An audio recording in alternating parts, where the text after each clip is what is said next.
So you got to wake up, Nisa. How are we supposed to live? Constant evolution, exactly.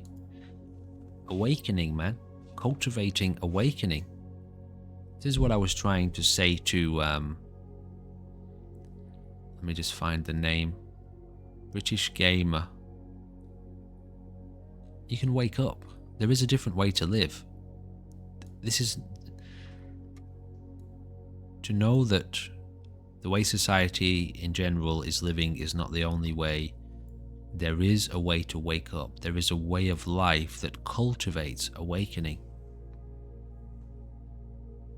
So you wake up. You dedicate your life to that. What else is there? Stay asleep.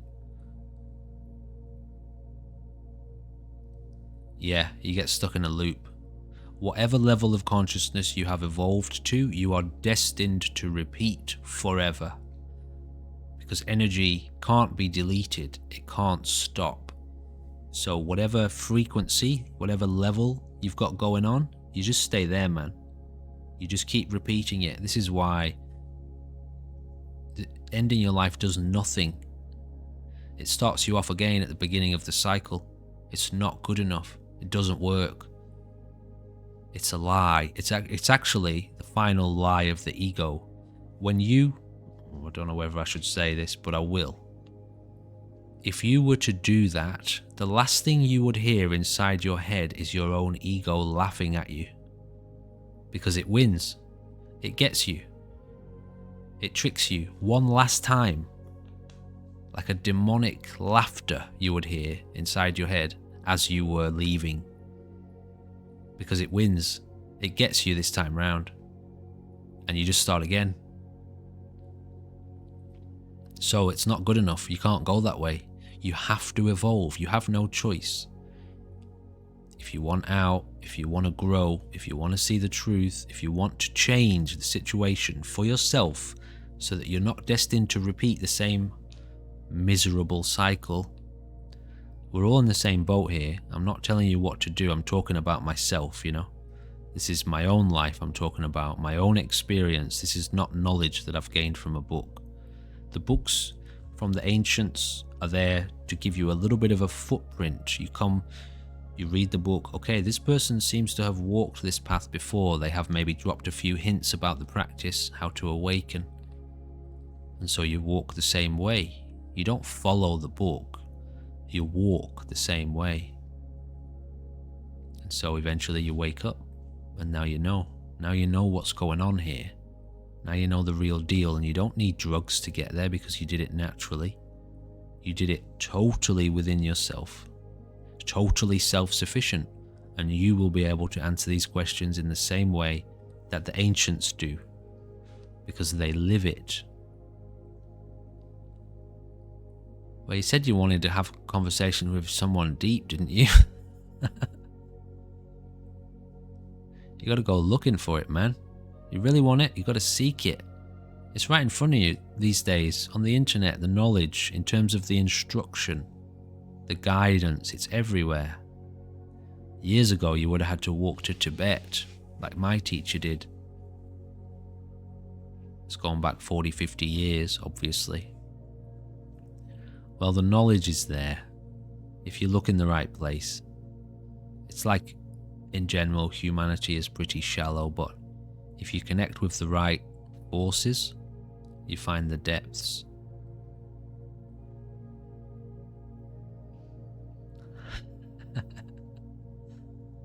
So you want to go deep, that's what it is. And when you know, you don't have a choice because there's nothing else you can do. You either keep swimming around the same fishbowl, or you grow. You grow so big that the fishbowl cracks, and then you end up in the ocean. Yeah, so it's the same force. Although people tend to not really recognize it as that. They talk about it as if it's some sort of separate entity.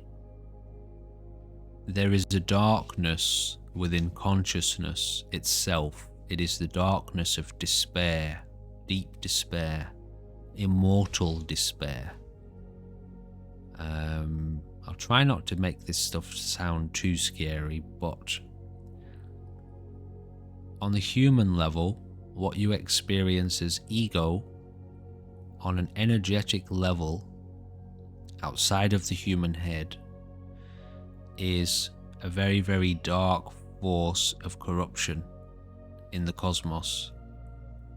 Life that despises itself. It hates itself.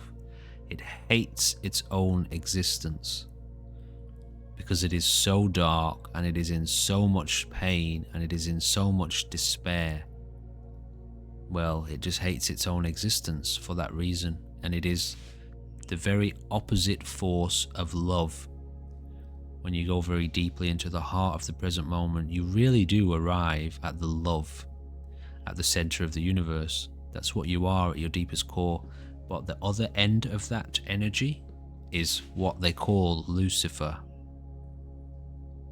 or evil, pure evil. It's a life that destroys itself, consumes itself, hates itself, deletes itself repeatedly. From a physics point of view, they're called black holes. Same thing, same force. The part where life gets recycled. But in terms of consciousness, yeah, call that cosmic ego if you want. The devil, Satan. And it's in a human being, it operates as the ego, which we think we are. You understand? We think we are that. As an individual, you think you are that. Hopefully that wasn't too scary. I could go a little bit more deeply into it, but it's wiser when you're going into that sort of stuff. It's wise to do that in private because, well, it gets pretty deep, and yeah, those types of thoughts can send people a little bit off track mentally. You don't want to think about that stuff too much. It's not wise to think about it too much. You just want to focus on the peace, you know. In the real mystical traditions, the ones that are about training and education, really, the ones that change you on a spiritual dimension,